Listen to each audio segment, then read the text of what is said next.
Hello दोस्तों, आज की कहानी अगर अच्छी लगे तो प्लीज़ मेरी वीडियो को लाइक और चैनल को सब्सक्राइब करें।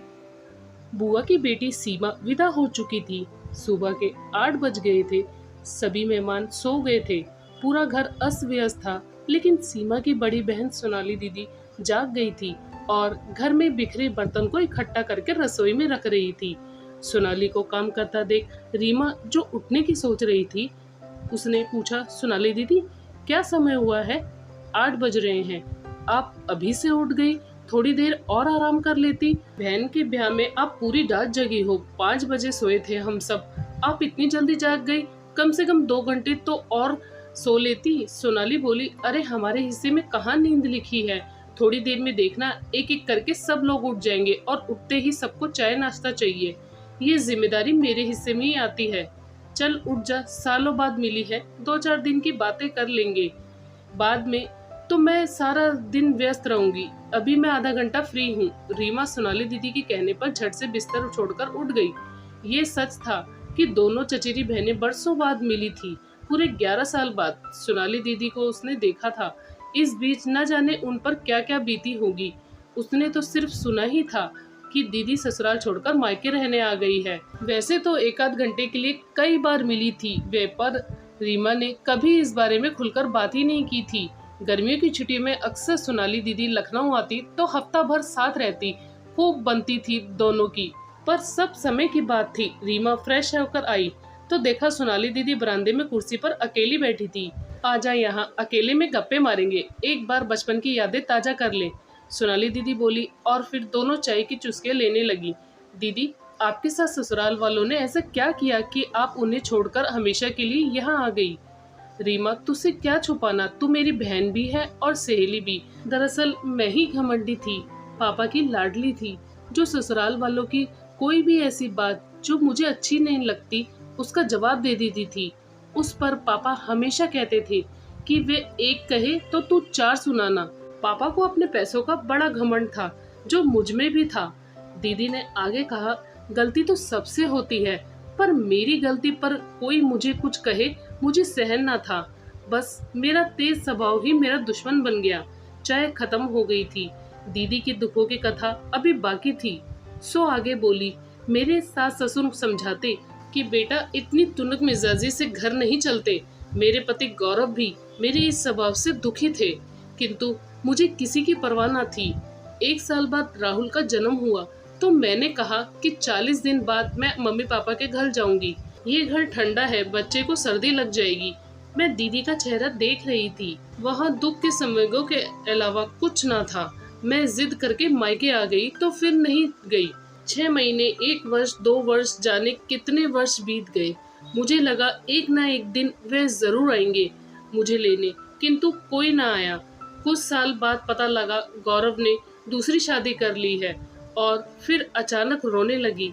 मैं 20 वर्ष पूर्व की उन सोनाली दीदी को याद कर रही थी, जिन पर खूबसूरती थी। हर लड़का उनसे दोस्ती करना चाहता था, किंतु आज 36 वर्ष की उम्र में 45 की लगती थी। मुझे उन्हें देखते काफी देर हो गई तो वे बोली, मेरी इस घर में कोई इज्जत नहीं करता। मेरे भाइयों और भाभीियों को वे मेरे बेटे राहुल और मुझे नौकरों जैसा समझते हैं। पहले सब ठीक था, पापा के जाते ही सब बदल गए। भाभीियों की पुरानी साड़ियाँ मेरे हिस्से आती तो भतीजों के पुराने कपड़े मेरे बेटे को मिलते हैं। इनके बच्चे प्राइवेट स्कूल में पढ़ते हैं और मेरा बेटा सरकारी स्कूल में 16 साल का है। अब क्या कहूँ? और दीदी ने साड़ी के किनारे से आंखें पोंछकर धीरे से आगे कहा, भाई अपने बेटों के नाम पर जमीन खरीदते जा रहे हैं, पर मेरे बेटे के लिए क्या है?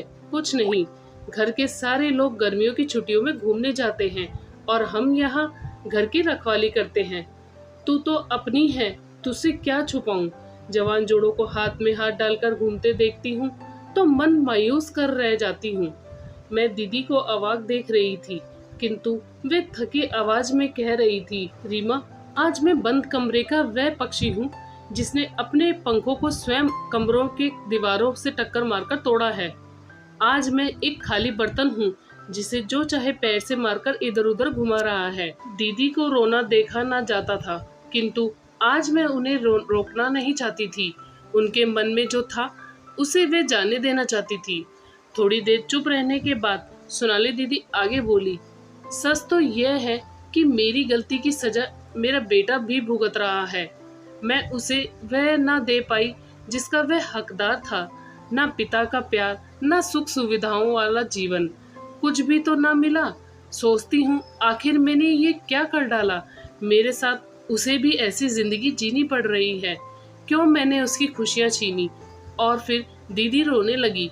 उनका रोना सुनकर कुछ रिश्तेदार भी आ गए, पर अच्छा हुआ जो तभी बुआ ने किचन से आवाज लगा दी, अरे सोनाली जल्दी आ। दीदी अपनी आंखें पोंछते हुए उठ खड़ी हुई, फिर बोली, देख मुझे पता है कि तू भी अपनी माँ के पास आ गई है पति को छोड़कर, पर सुन, इज्जत की जिंदगी जीनी है तो अपना घर ना छोड़, वरना मेरी तरह पछताएगी। सोनाली दीदी की बात सुनकर रीमा की आंखें भर आई। उसे लगा कि मोहित और उसके बीच जरा सी टकरार ही तो हुई है। मोहित ने किसी छोटी सी गलती पर उसे चाटा मार दिया था, पर बाद में माफी भी मांग ली थी। फिर रीमा की माँ ने भी उसे समझाया था कि ऐसे घर नहीं छोड़ते। उसने तुझसे माफी भी तो मांग ली है, वापस ससुराल चली जा। रीमा सोच रही थी कि अगर कल को उसके भैया भाभी भी राहुल की तरह उसके बेटे के साथ दुर्व्यवहार करेंगे तो क्या पता मेरे साथ भी दीदी जैसा ही कुछ होगा।